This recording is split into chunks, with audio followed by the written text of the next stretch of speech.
Alhamdulillah,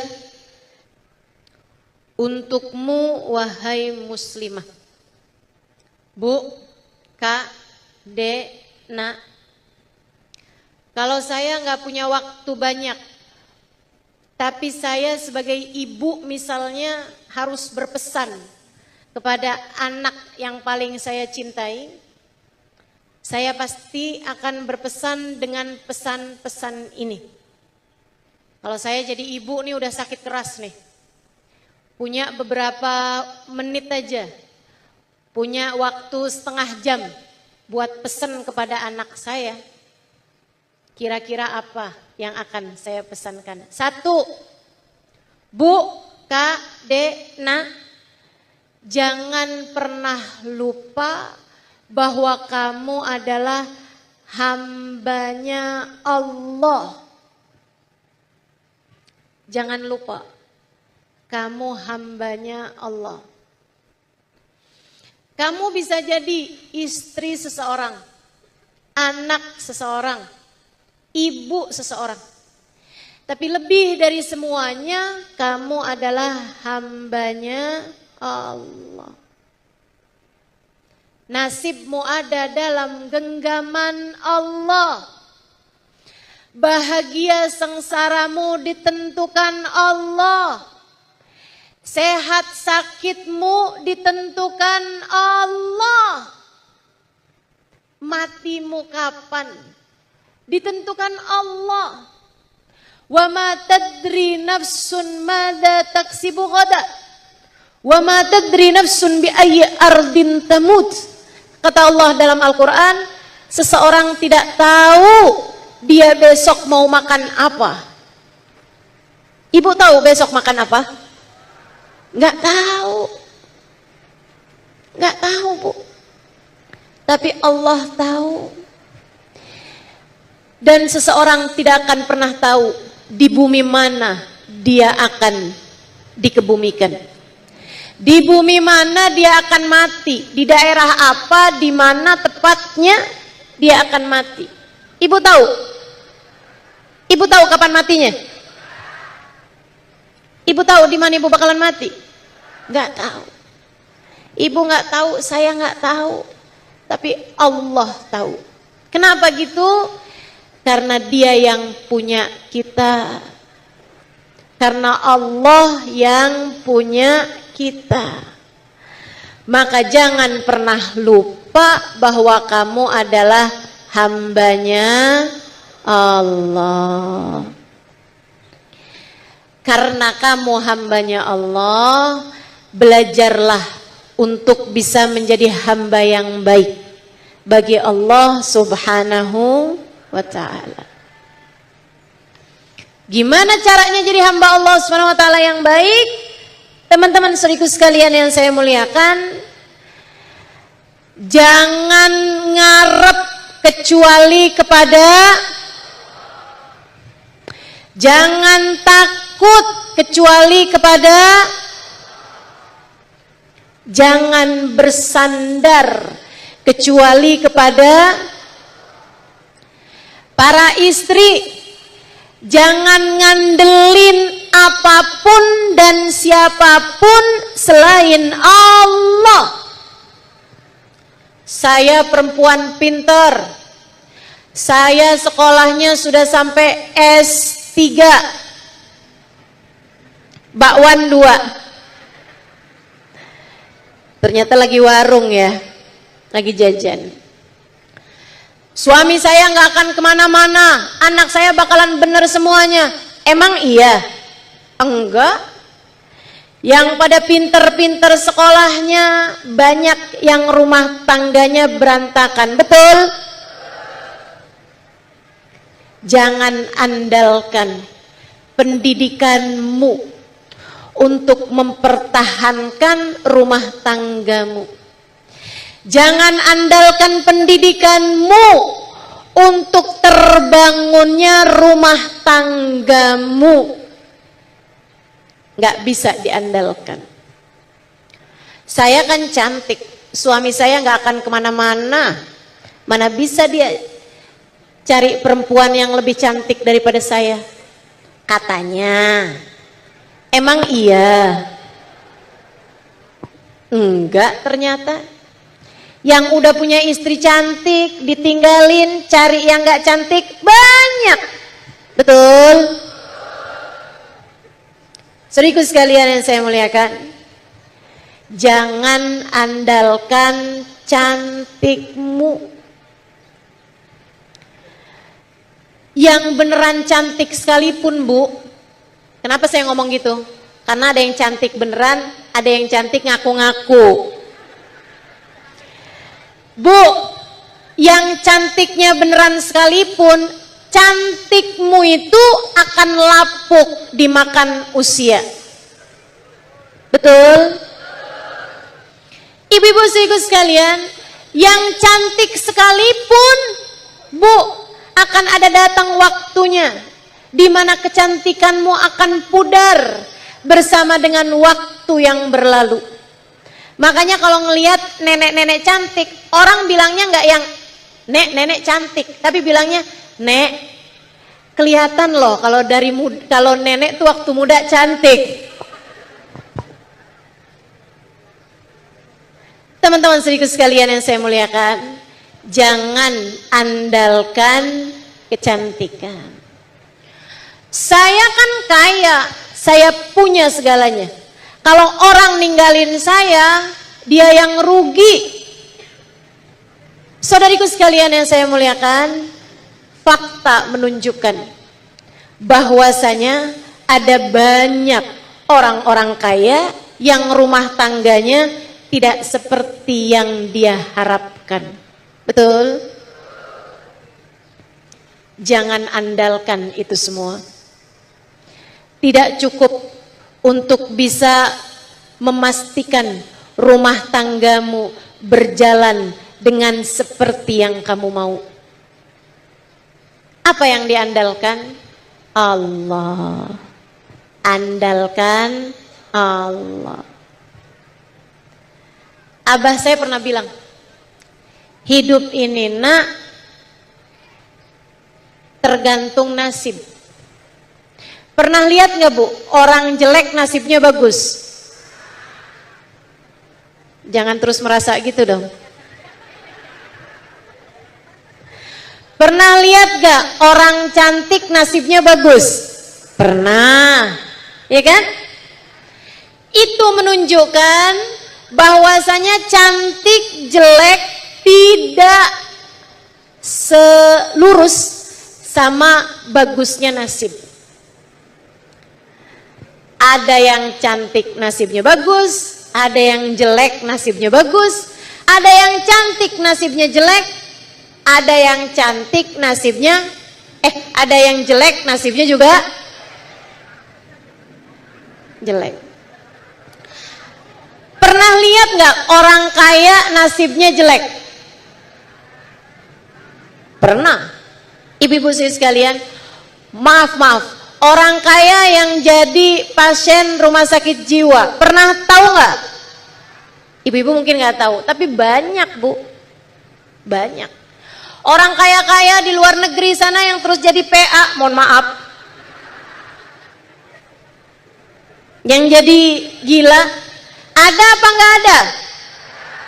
Banyak. Saudaraku sekalian, orang miskin yang hidupnya bahagia, pernah lihat nggak? Banyak, saudaraku sekalian. Itu artinya menunjukkan nasib tuh bahkan nggak terkait sama kaya ataupun miskin. Meskipun orang miskin yang nasibnya baik selalu akan dicukupi oleh Allah Subhanahu. Jadi nasib tuh nggak terkait sama kaya, miskin, cantik, jelek, nggak terkait orang pinter, orang bodoh, nggak ada kaitan. Kaitannya sama Allah yang pegang nasib manusia. Jadi abah saya bilang, nak, hidup tuh tergantung sama nasib. Dan nasib itu Allah yang pegang. Kalau kamu kepengen nasibmu baik, jangan pernah tinggalkan Allah. Jadi Bu, nasihat nomor 1, jangan lupa kamu hambanya Allah. Jangan lupa, biar kamu tidak semena-mena, mentang-mentang pinter, semua orang dianggap bodoh, semua orang ditipu sama dia. Nggak begitu caranya jadi hambanya Allah. Mentang-mentang kamu cantik, suami kamu jelek-jelekin terus-terusan. Mentang-mentang kamu punya ini itu, akhirnya anak-anak kamu sia-siakan. Kepada orang-orang lain kamu menjadi arogan. Kamu lupa bahwasanya kamu adalah hambanya Allah. Ngelihat orang lain kayaknya jelek semuanya. Nah, ini bahaya. Dan Bu, karena kita hambanya Allah, jangan lupa untuk tidak pernah menganggap rendah semua makhluknya Allah. Jangan mentang-mentang kamu sholat, mentang-mentang kamu nutup aurat, mentang-mentang kamu ibadah, melihat perempuan lain yang meninggalkan sholat misalnya, yang auratnya terbuka misalnya, yang kurang ibadahnya misalnya, kamu langsung sombong dan bilang, ih amit-amit orang pasti dah pantas masuk neraka. Jangan lupa, kamu adalah hambanya Allah. Bu, Ibu pernah naik pesawat nggak?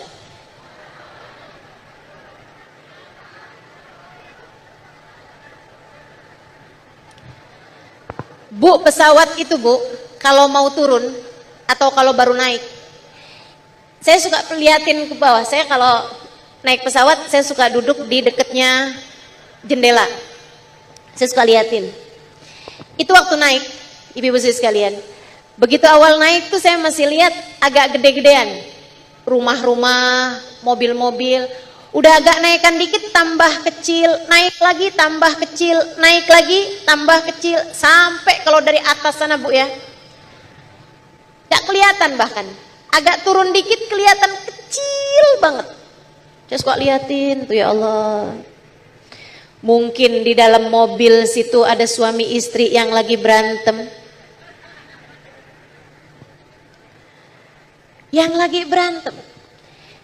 Istrinya bilang, ya udah kalau gitu turunin saya di sini. Suaminya buka pintunya, silahkan. Kok kamu jahat sih sama saya? Kamu tega-teganya mau menurunkan saya di sini, padahal dia yang minta. Kelakuan siapa tuh begitu? Saudariku sekalian yang saya muliakan, dari ketinggian yang besar sekalipun terlihat kecil. Betul? Bu, bersama dengan yang besar, bersama dengan kebesaran sesuatu yang besar, itu yang lain terlihat kecil. Ibu, kita nih Bu di hadapan malaikat-malaikatnya Allah, bahkan kabarnya bumi di tangan malaikat Jibril seperti gundu kelereng di tangan anak kecil. Kecil banget ibu-ibu sekalian. Kita semuanya nih, hamba-hambanya Allah nih kecil banget. Ibu kalau ngelihat sesuatu yang kecil, semut deh. Ada satu semut lagi ngobrol sama teman-teman sesama semut. Dia ngobrol sambil kayak gini nih. Nggak lihat apa gelang saya baru? Apa kabar? Dibeliin gelang dong sama suami. Suami saya kan nggak kayak suami kamu. Suami saya mah sayang sama saya. Dengar kabar nggak? Si ibu itu tuh diceraiin sama lakinya. Katanya semut. Belagu banget. Kamu lihat nih Bu, semut model kayak begitu. Ih, saya mah nggak demen sama si itu. Ih, amit-amit. Saya mah kalau papasan sama dia aja, udah deh, saya menghindar-hindar. Orang kok ada ya yang kayak begitu. Ibu-ibu sekalian, kamu kalau ngelihat semut ada satu nih belagunya luar biasa, sombongnya luar biasa, mungkin kamu akan gini, Bu, sombong amat sih, saya pites juga mati. Betul? Kita di hadapan malaikatnya Allah saja lebih kecil daripada semut di hadapan matamu. Belum lagi dibandingkan dengan keagungan Allah. Karenanya sebagai hamba Allah jangan sombong. Insya. Dan sebagai hamba Allah jangan minder. Ibu, jangan lupa kamu adalah hambanya Allah. Jangan minder, Bu. Ngelihat ada orang-orang pinter-pinter gitu. Jangan minder, ibu-ibu saudariku sekalian. Bersamamu ada Allah. Adik-adik, jangan sedih, jangan minder, Dek. Seorang anak datang pada saya. Dia bilang, Ustazah, ternyata saya adalah anak yang tidak diinginkan oleh orang tua saya. Saya, Ustazah, ibu saya hamil sebelum nikah sama bapak saya. Habis itu mereka menikah, 6 bulan kemudian saya lahir, Ustazah. Saya baru tahu itu. Pantesan aja selama ini bapak saya nggak pernah sayang sama saya. Ibu saya pun nggak pernah sayang sama saya. Saya sedih, Ustazah, jadi anak yang tidak diinginkan oleh orang tua saya. Saya bilang sama anak tersebut, Nak, jangan sedih. Ayahmu mungkin tidak menginginkanmu, ibumu mungkin tidak menginginkanmu, akan tetapi kamu ada di atas muka bumi ini karena Allah menginginkanmu. Karena Allah menginginkanmu. Bu, nggak ada anak haram. Yang haram adalah perbuatan orang tuanya. Hati-hati, jangan deket-deket perzinaan. Kesian anaknya, mikir panjang. Lagi pula ya, ini terutama buat adik-adik nih. Dek, jangan karena cinta kamu jadi menghalalkan segala cara. Jangan karena cinta kamu menganggap boleh melakukan apapun juga. Guru saya Habib Umar pernah mengatakan, la yastahi ahlul jannah hina duhulihi ilal jannah ila ashabuz zina. Orang kalau masuk surga semuanya bakal mendongakkan kepala. Orang kalau masuk surga semuanya akan bangga, kecuali pelaku-pelaku zina waktu di dunia. Andai Allah sudah ampuni dosanya sekalipun, dia masuk surga dengan menundukkan kepala. Malu sampai surga. Gak ada orang malu di surga kecuali para pelaku zina. Mudah-mudahan Allah selamatkan kita. Mudah-mudahan Allah jauhkan kita dan seluruh keluarga kita dari perzinaan, insyaallah. Amin ya rabbal alamin. Jadi saya sampaikan kepada anak tersebut, walaupun ibu kamu tidak menginginkanmu, ayah kamu tidak menginginkanmu, Allah menginginkanmu. Makanya jadilah hamba Allah yang solehah. Jangan pernah tinggalkan Allah. Poin penting untuk membuatmu tidak pernah berkecil hati. Saat kamu merasa sedang miskin, kamu bilang dalam hatimu, ya Allah, saya miskin tapi saya tidak takut. Sebab bersamaku ada Engkau ya Allah, Zat yang maha kaya. Kekayaanmu akan mencukupiku. Saat kamu sedang sakit, jangan kecil hati. Kamu bilang, ya Allah, saya sakit. Dokter-dokter pun sudah mulai kesulitan menyembuhkan saya. Ada banyak, Bu. Di antara kita sakit, dokternya aja bingung. Ini sakitnya kenapa gitu. Mereka nggak tahu, wajar. Kenapa? Sebab yang tahu manusia tentu adalah pencipta manusia.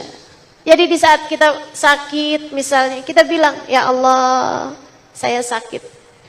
Tapi saya tidak takut. Sebab bersama saya ada Engkau ya Allah, Zat yang maha menyembuhkan. Bersama denganmu, hati saya tenang. Ibu-ibu saudaraku sekalian yang saya muliakan, lah yang menentukan sakit, menentukan sehat bersama dengan kita. Kenapa kita harus gusar? Tenang aja. Tinggal minta aja, ya Allah, jadikanlah sakit ini sebagai pengguguran dosaku. Jadikanlah sakit ini sebagai penaik derajatku. Ya Allah, saya punya banyak dosa-dosa. Mudah-mudahan dengan Kau menjadikan sakit, saya cukup merasa sakit di dunia aja. Di akhirat nanti Engkau selamatkan diriku. Enak, Bu. Orang kalau ingat terus bahwa dirinya adalah hambanya Allah, hatinya akan selalu merasa tenang dimanapun dan kapanpun saja dia berada. Ketika dia ditinggalkan oleh suaminya, karena suaminya kesangkut sama kainnya tetangga. Teman-teman saudaraku sekalian yang saya muliakan, kamu tinggal bilang, ya Allah, suami saya meninggalkan saya. Akan tetapi saya tidak takut, sebab bersama dengan saya ada Engkau ya Allah, Zat yang membolak-balikan hati. Makanya Bu, saya tuh sering sekali sampaikan kepada yang hadir di majelis-majelis saya, saat suamimu meninggalkanmu, bisa jadi itu adalah tali Allah yang Allah ulurkan kepadamu untuk mengenalkanmu pada cinta Allah yang sejati. Allah tuh kayak lagi cemburu sama kamu. Dulu-dulu tuh kamu tahajud. Sekarang sholat subuh aja sama-sama kesiangan suami istri. Ada yang begitu? Mana orangnya? Allah tuh cemburu kepadamu. Dulu-dulu kamu memikirkan apakah Allah ridha atau tidak padamu. Sekarang yang kamu cari, suami saya gimana ya? Apa perasaannya? Segala-gala yang kamu pikirkan suami mulu. Allah cemburu, ibu-ibu sekalian. Sehingga Allah pun kemudian membalikkan hati suamimu darimu, mencintai perempuan yang lain. Cara Allah untuk bilang, manusia siapapun dapat meninggalkanmu, akan tetapi aku tidak akan pernah meninggalkanmu. Saat seorang meninggalkanmu, itu adalah tali yang Allah ulurkan kepadamu untuk mengingatkanmu tentang cinta Allah yang sejati. Ibu-ibu sekalian saya muliakan, untukmu Bu, yang kamu merasa anakmu sudah besar-besar, anakmu sudah berkeluarga, kok kayaknya saya nggak ada yang ngurusin ya, kok kayaknya semuanya pada sibuk masing-masing ya. Anak-anak saya dulu waktu kecil saya melahirkan dengan separuh nyawa saya. Dulu saya ngurusin mereka sampai saya nggak ngurusin badan saya sendiri. Sekarang giliran udah tua seperti ini, anak-anak saya sibuk masing-masing, saya ditinggalkan begitu saja. Sakit hati saya. Kata seorang ibu, Bu, untukmu Jika kamu merasa seperti itu, tenanglah. Kamu hanya perlu berkata kepada Allah dalam munajatmu, ya Allah, anak-anakku meninggalkanku.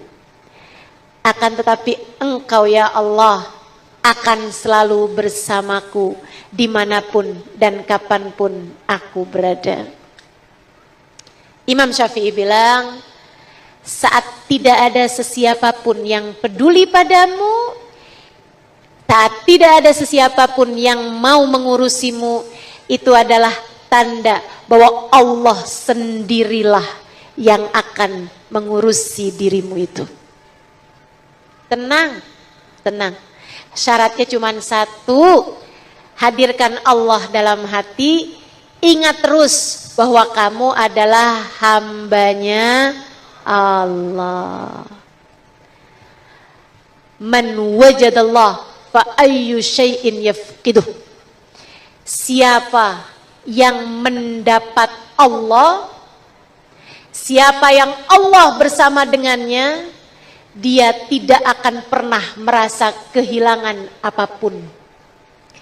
Dan siapa yang kehilangan Allah, maka dia akan selalu merasa kurang meskipun apapun dan siapapun bersama dengannya. Orang tuh kalau hidupnya nggak bersama dengan Allah, Bu, rasanya kurang aja terus-terusan. Tapi kalau orang hidupnya bersama dengan Allah, Masya Allah, Masya Allah, hatinya akan dibahagiakan Allah Subhanahu wa Ta'ala, meskipun keadaan dirinya seperti apapun. Mudah-mudahan kita selalu ingat bahwa kita adalah hambanya Allah. Itu satu. Untukmu wahai muslimah, jangan pernah lupa bahwa dirimu adalah hambanya Allah. Yang kedua, jangan lupa bahwa kamu adalah umatnya Nabi Muhammad. Bersama dengan kita ada seseorang yang sudah mencintai kita bahkan sebelum keberadaan kita di atas muka bumi ini. Makanya saya pernah nulis tuh di Instagram saya, kalau kamu bertanya kepada saya mengapa saya mencintai Nabi Muhammad, tentu jawabannya jelas. Bagaimana mungkin saya tidak mencintai seseorang yang sudah mencintai saya bahkan sebelum saya lahir di atas muka bumi ini. Nabi kita Muhammad sallallahu alaihi wasallam. Ibu, saya nggak sayang sama anak. Ustazah serius, serius. Saya nggak sayang sama anak saya. Kenapa gitu? Karena saya belum punya anak. Karena saya nggak punya anak atau belum punya anak, saya nggak tahu, wallahu alam. Sebab umur saya udah tua nih sekarang. Saya nggak sayang, nggak ada. Gimana mau disayangin? Ya kan Bu? Ibu-ibu sekalian, orang tuh normalnya abis ada baru sayang. Bagaimana dengan seseorang yang kamu belum ada dia udah sayang? Ada memangnya ustazah yang kayak begitu? Ada. Namanya Nabi besar Muhammad. Ibu-ibu saudariku sekalian, sebelum kita lahir, nih sekarang nih, sebelum cucumu lahir, sebelum cicitmu lahir, anak cucumu lahir, Nabi Muhammad sudah sayang sama dia, Bu. Kamu masih belum sayang sama dia, belum ada orangnya. Akan tetapi Nabi Muhammad sudah sayang sama dia. Bahkan pernah satu waktu Sayyidah Aisyah, ibu-ibu sekalian, melakukan sesuatu hal yang membuat senang Nabi Muhammad. Nabi Muhammad angkat tangan, ya Allah, ampunilah Aisyah, dosanya yang lalu-lalu maupun yang baru-baru. Ya Allah, ampunilah dosanya Aisyah, yang dia lakukan sengaja ataupun yang dia lakukan tidak sengaja. Ya Allah, ampunilah dosanya Aisyah yang dia lakukan terang-terangan atau sembunyi-sembunyi. Ya Allah, ampunilah dosanya Aisyah yang dia tahu maupun yang dia tidak tahu. Sayyidah Aisyah senang bener Bu dapat doa itu. Mukanya merah. Ibu bayangin kalau ibu dapat doa kayak begitu dari Nabi Muhammad. Senang banget. Pipinya Sayyidah Aisyah langsung merah karena senang. Nabi nanya, "Farihti bi du'ai Aisyah?" Kamu senang dengar doa saya wahai Aisyah? Lebek Rasul, senang banget Rasul. Ini hari rasanya kayak hari lebaran buat saya. Hari lebaran kalah senangnya daripada hari ini.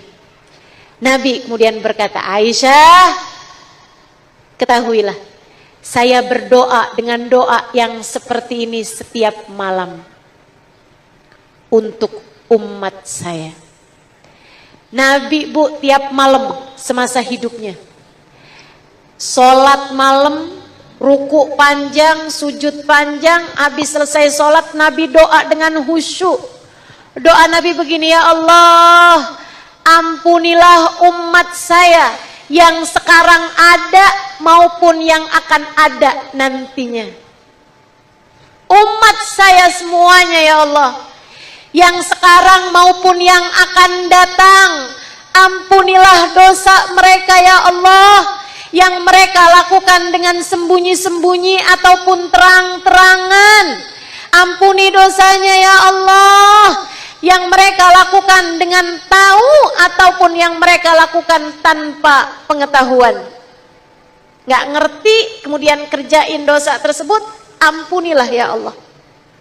Jadi Bu, sebelum kamu ada di atas muka bumi ini, sebelum saya ada di atas muka bumi ini, 1400 tahun yang silam Nabi Muhammad sudah mendoakan kita agar dosa-dosa kita diampuni Allah Subhanahu wa taala. Siapa yang lebih sayang dari kita kepada kita daripada Nabi besar Muhammad sallallahu alaihi wasallam? Makanya Ibu, kalau Ibu nih ya pernah ada dalam satu dosa, misalnya dosa riba, hutang riba, itu kan dosa Bu, bukan hanya susah ketika ditagih, akan tetapi juga dosa, sebab ada bunganya, ada ribanya. Ibu-ibu sih sekalian, kamu berhutang riba kepada rentenir misalnya, akhirnya kamu ditagih-tagih sama dia, susah hidup kamu. Apalagi nih ada nih mungkin orang-orang yang hutang ribanya bukan cuman lewat rentenir tapi lewat pinjol. Kirimin KTP dapat pinjaman, katanya begitu. Dia pun make duitnya, lama-lama diteror karena nggak mampu bayar. Aduh, susah sekali hidup kamu. Mau keluar rumah malu karena dia kirim pesan kepada semua yang ada di kontak handphonemu. Kamu rasanya seperti kiamat diteror sama orang ini, sama pinjol ini. Teman-teman sekalian, bahkan kabarnya banyak yang bunuh diri loh ketika diteror-teror sama pinjol ini ya. Kamu pun berdoa, kamu pun minta kepada Allah, kamu pun bersolawat, kamu pun hadir di majelis, kamu pun melakukan kebaikan-kebaikan, minta maaf sama orang tua dan lain sebagainya. Satu waktu Allah kasih jalan keluar, kemudian kamu pun terbebas dari hutang riba tersebut. Pinjol itu kamu terbebas darinya. Kamu berpikir, wah, doa saya akhirnya diijabah. Wah, mungkin ini adalah karena kebaikan saya di masa yang lalu. Belum tentu. Belum tentu. Bisa jadi itu adalah ijabah doa Nabi Muhammad untukmu. Dek, kamu terjebak dengan cinta yang tidak halal. Hatimu merasa dikuasai cinta yang membuatmu ngelihat ini ingat dia, ngelihat itu ingat dia. Kamu dikuasai dengan perasaan gak bisa lupa sama seseorang yang kamu cintai itu. Untuknya kamu memberikan apapun yang dia inginkan, mohon maaf, bahkan ketika dia mengajak zina sekalipun. Akan tetapi kamu sedih, ya Allah, saya nggak kepengen jadi hamba yang hina seperti ini. Tapi rasa hati ini, ya Allah, begitu sulit untuk saya kendalikan. Saya sangat mencintainya. Saya harus gimana, ya Allah? Dek, kamu menangis, kamu minta doa, kamu berharap pada Allah Subhanahu wa taala, pengen taubat tapi nggak bisa-bisa. Udah taubat, begitu ketemu jatuh cinta lagi.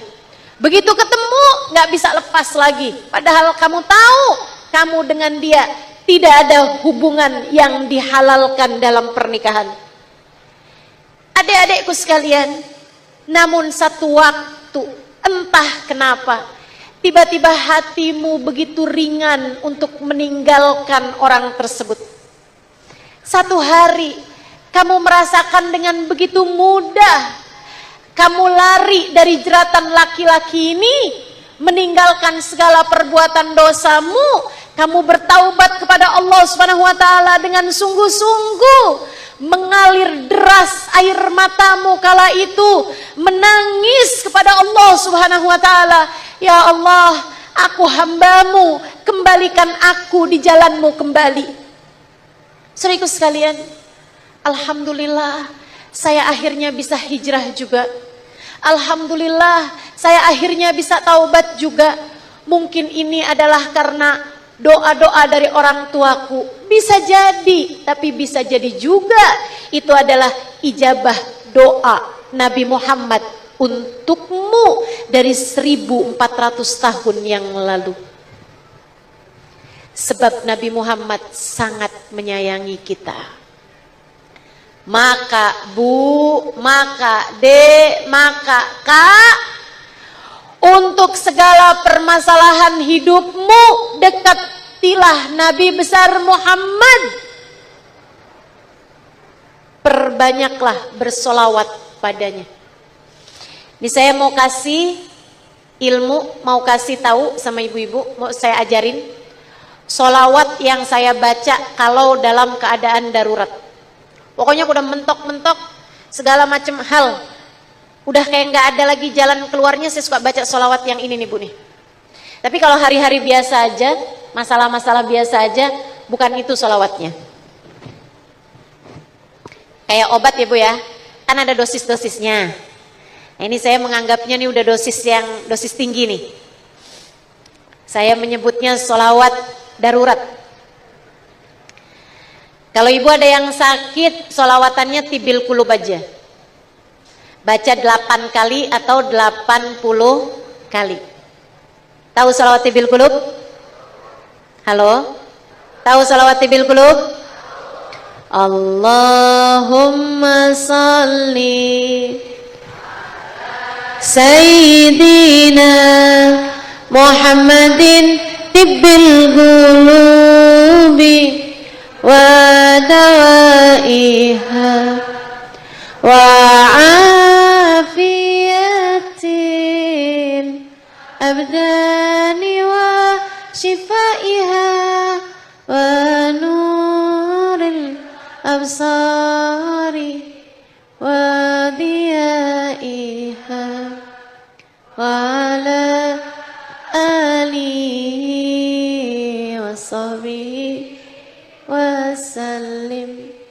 Kalau ada yang sakit-sakit bacain salawat. Allahumma sholli ala sayyidina Muhammadin tibbil qulubi wa dawaiha wa afiyatil abdani wa shifaiha wa nuril absari wa diyaiha wa ala alihi wa sahbihi wasallim.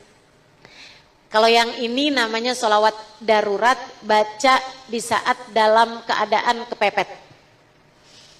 Kalau udah mentok kamu nggak bisa ngapa-ngapain, rasanya udah sesek banget nih, nggak ada lagi yang bisa nampung keluh kesahmu, bacalah sholawat ini. Kalau bisa usahakan punya wudhu, kalau bisa usahakan tutup aurat, menghadap kiblat, baca dengan serius sholawat ini. Allahumma salli ala Sayyidina Muhammadin qad daqat hilati adrikni ya Rasulullah. Udah hafal? Allahumma salli ala sayyidina Muhammadin. Coba ikuti saya.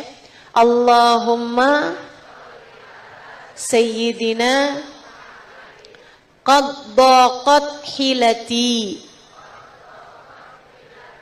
adrikni ya Rasulullah. Qad daqat hilati adrikni ya Rasulullah. Qad daqat hilati adrikni ya Rasulullah. Allahumma salli ala sayyidina Muhammadin qad daqat hilati adrikni ya Rasulullah. Allahumma salli ala sayyidina Muhammadin qad daqat hilati adrikni ya Rasulullah. Allahumma salli ala sayyidina Muhammadin qad daqat hilati adrikni ya Rasulullah. Allahumma qad daqat hilati adrikni ya Rasulullah. Allahumma salli ala sayyidina.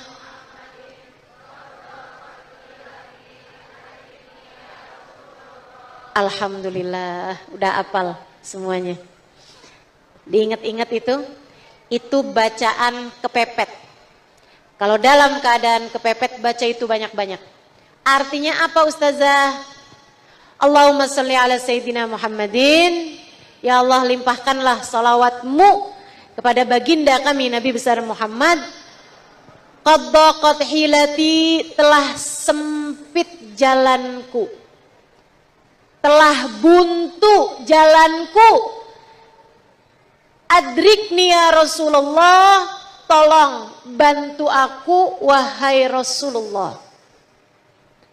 Qad daqat hilati, telah sempit jalan keluar bagiku. Buntu nih, gak ngerti lagi mesti ngapain. Adrikni ya Rasulullah, tolong saya wahai Rasulullah. Bu, jangan pernah lupa, wahai muslimah, wahai mukminah, jangan pernah lupa kita punya Nabi Muhammad. Jangan lupa kamu punya Nabi Muhammad. Jangan lupa saya punya Nabi Muhammad. Yang dekat sama Nabi, yang akrab sama Nabi. Jadikanlah lisanmu banyak bersolawat kepada Nabi Muhammad. Sayyid Muhammad bin Alwi bin Abbas Al-Maliki sampai mengatakan, tidak ada masalah sebesar apapun tidak bisa diselesaikan dengan solawat kepada Nabi Muhammad. Semua masalah insya Allah jadi ringan kalau urusannya adalah solawat kepada Nabi besar Muhammad. Insya gitu ya Bu. Yang terakhir, kalau saya diminta memberi nasihat kepadamu wahai muslimah, yang pertama tadi apa? Ingatlah bahwa kamu hambanya, semua urusanmu ada dalam genggamannya, maka bagaimana mungkin kamu mencari selainnya? Semua masalahmu ada dalam genggamannya, maka untuk apa takut terhadap selainnya? Bersama dengan kita ada Allah, maka kita pun jadi kuat. Bersama dengan kita ada Allah, maka kita pun jadi siap menghadapi apapun. Sebab bersama dengan kita ada sang pengendali kehidupan. Yang kedua, Ingatlah, kita punya Nabi besar Muhammad. Kita punya Rasulullah. Biar gede hati kita. Biar gede hati kita. Biar lega hati kita. Lagi susah-susah ingat aja sama Nabi Muhammad. Alhamdulillah. Saya jadi umatnya Nabi Muhammad. Alhamdulillah. Kalau ibu lagi ngadepin anak bandel, ingat Nabi Muhammad, Bu, bacalah salawat. Kemudian mengadulah kepadanya, ya Rasulullah, anak saya bandel, saya nggak ngerti ngadepinnya, wahai Rasul. Tapi bukankah selain dia adalah anakku, dia pun juga adalah umatmu, wahai Rasulullah. Tolong liatin dia, wahai Rasul. Tolong bantu dia, wahai Rasul. Tarik tangannya, wahai Rasul. Jangan biarkan dia berada dalam lembah-lembah dosa. Minta. Ibu kalau lagi ngadepin suami yang bandel,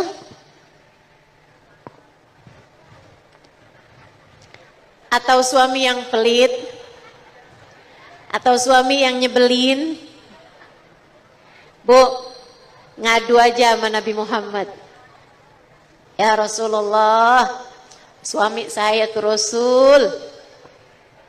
Gitu tuh keadaannya.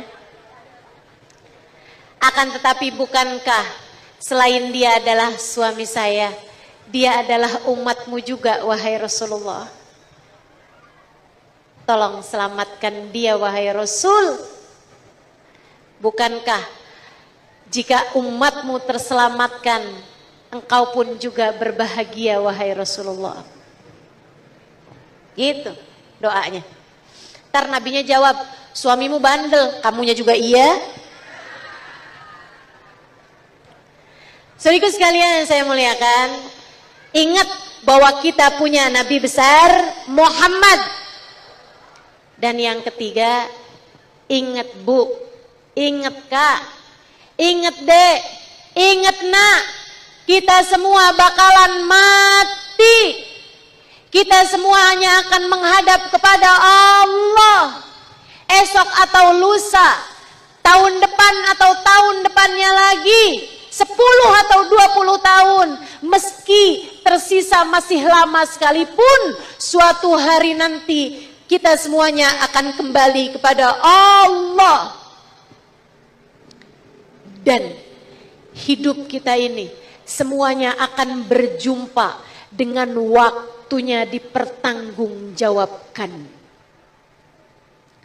Maka teman-teman, sudah waktunya untuk berbekal. Sudah waktunya untuk mempersiapkan diri. Kalau kamu punya anak tamat SMA, dia kepengen masuk jurusan kedokteran di UI, kamu akan bilang sama dia, siap-siap Nak. Kalau perlu siap-siapnya dari kelas 1 SMA. Padahal masih 3 tahun lagi mau masuk universitas kedokteran. Mau masuk universitas kedokteran aja siap-siapnya lama. Apakah menurutmu kamu kepengen masuk surga nggak perlu persiapan? Perlu. Siap-siapnya berapa lama Ustazah? Seumur hidup kita Kak. Seumur hidup kita Bu. Siap-siap. Hadir majelis niat. Ya Allah, ini adalah persiapan saya menuju hari kematian. Kalau mau sholat, ingat, ya Allah, saya sholat biar selamat di hari akhirat nanti. Tiap kita melakukan apapun, motivasi kita adalah akhirat agar bisa selamat. Kalau kamu sedekah, kamu bilang, ya Allah, nih kasih saya sekarang kasih di dunia, untuk saya ambil balik nanti di akhirat. Jangan mintanya gini, ya Allah, ini saya sedekah ya Allah, biar dapat gantinya yang lebih banyak. Urusannya dunia mulu. Baca Quran, yang dibaca surat Waqiah tiap hari. Kenapa? Biar rezeki lancar. Tiap malam baca surat Ar-Rahman, biar kenapa? Biar suami tambah sayang. Baca Yasin, biar kenapa? Biar sehat lancar urusan. Teman-teman saudaraku sekalian, bukan berarti nggak boleh. Akan tetapi, jika semua ibadah yang kamu lakukan di dunia hanya untuk mendapatkan dunia, di akhirat nanti kamu mau bawa apa? Kalau semua yang kamu lakukan di dunia hanya untuk sekedar mendapatkan dunia, apa yang akan kamu bawa sesudah hari kematianmu nanti? Pulang kepada Allah, pulang ke akhirat mau bawa apa? Bawa dosa. Bawa dosa? Kan enggak. Kita mau bawa pahala. Kita mau bawa kebaikan-kebaikan kita. Kita mau bawa rahmatnya Allah. Kita mau bawa syafaat Nabi Muhammad. Kita mau hati kita penuh dengan cinta kepada Allah Subhanahu wa taala, kepada Rasulullah sallallahu alaihi wasallam, sehingga dengannya kita akan selamat ketika datang kepada Allah Subhanahu wa taala dalam kematian kita. Bahkan ingat, kita mau mati. Kalau ada orang yang nyakitin kita, nggak usah segitunya sakit hati. Orang tuh kalau saya liatin ya, disakitin sama orang sakit hatinya sampai kayak apaan. Saya sakit hati ustazah, dia pernah ngomong sama saya begini. Kapan itu? 20 tahun yang lalu. Dia bawa terus sakit hatinya. Sampai kapan? Saya bawa sakit hati ini sampai mati ustazah. Nanti saya akan tuntut dia di akhirat. Bu, tuh yang bilang nanti saya tuntut dia di akhirat. Kamu pernah diangkat jadi panitia akhirat?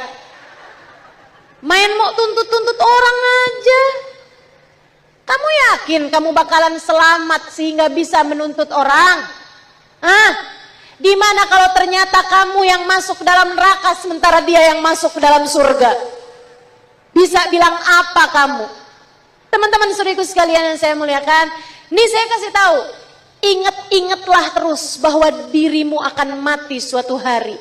Maka ketika ada yang menyakiti, terima kasih ya Allah, ini adalah caramu untuk menghapuskan dosa-dosaku dan caramu untuk menjadikan pahala dia engkau kirimkan ke dalam catatan amal ibadahku.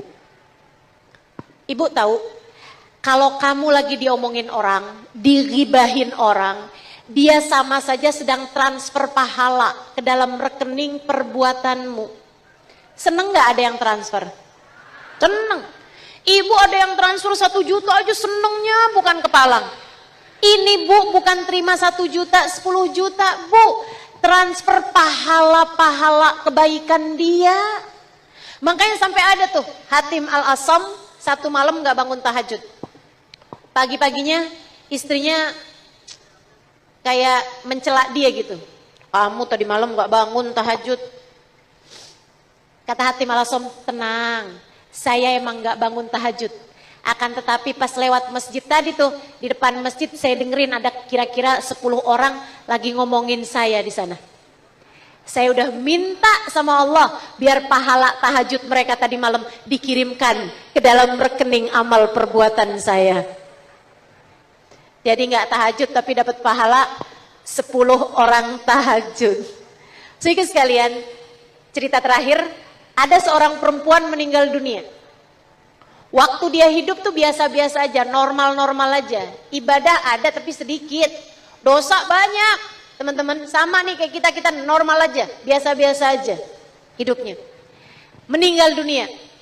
Dapat 1 minggu, 2 minggu kemudian ada ulama di kampung itu mimpiin perempuan itu.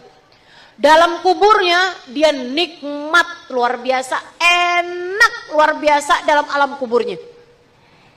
Syekh ini, ulama ini nanya, guru ini nanya, kiai ini nanya, wah kamu enak bener dalam alam kuburnya, nggak nyangka saya.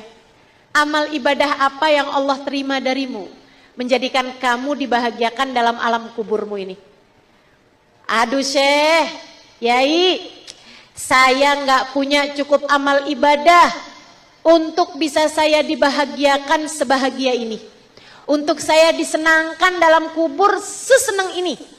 Akan tetapi Syekh, saya berterima kasih kepada Bu Erna, Bu Wati,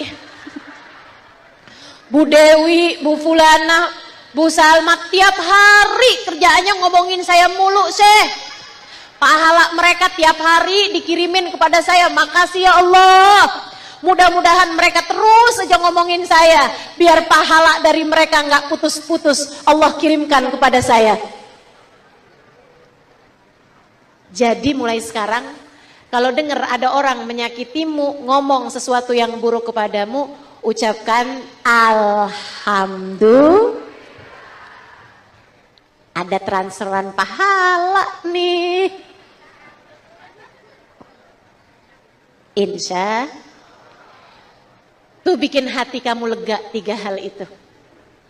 Ya Bu, yang pertama ingat kamu hambanya. Yang kedua ingat kita punya Nabi Muhammad yang begitu menyayangi kita, yang puncak harapan tertingginya adalah keselamatan kita. Dan yang ketiganya ingat bahwasanya kita menuju kematian. Kita semua bakal mati. Maka jangan terlalu sakit hati atas apapun yang terjadi, sebab semuanya akan kita tinggalkan pergi. Nggak apa-apa hidup di dunia sakit, nggak apa-apa. Yang penting di akhirat nanti Allah bahagiakan kita insya Allah.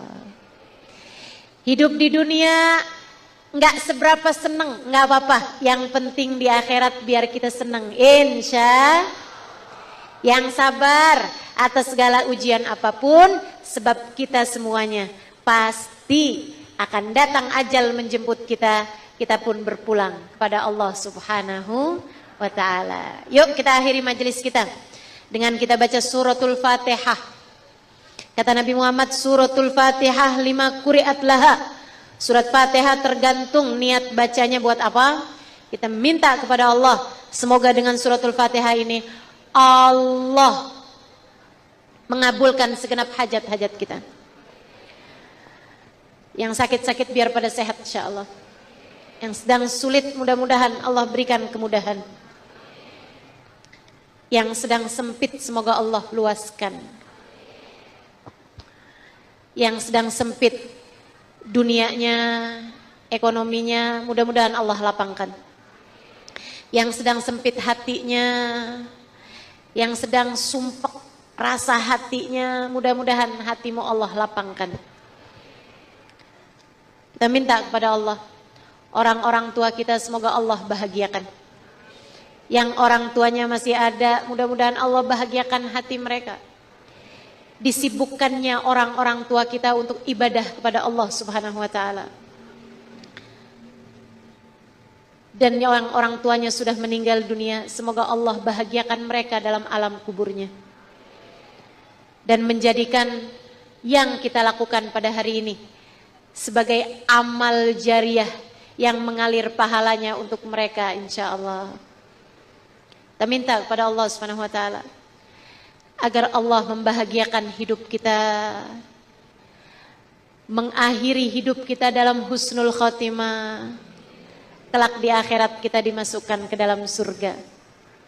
Kita minta kepada Allah, semoga di akhirat nanti kita bisa ada di belakang bendera Nabi besar Muhammad sallallahu alaihi wa ala alihi wa sahbihi wasallam, dan dijadikan sebagai umatnya yang solehah. Ala hadhihi niyah wa bikulli niyatin salihah jami'ah syamilah ila hadratin Nabi Muhammad sallallahu alaihi wa ala alihi wa sahbihi wasallam. Al-Fatihah.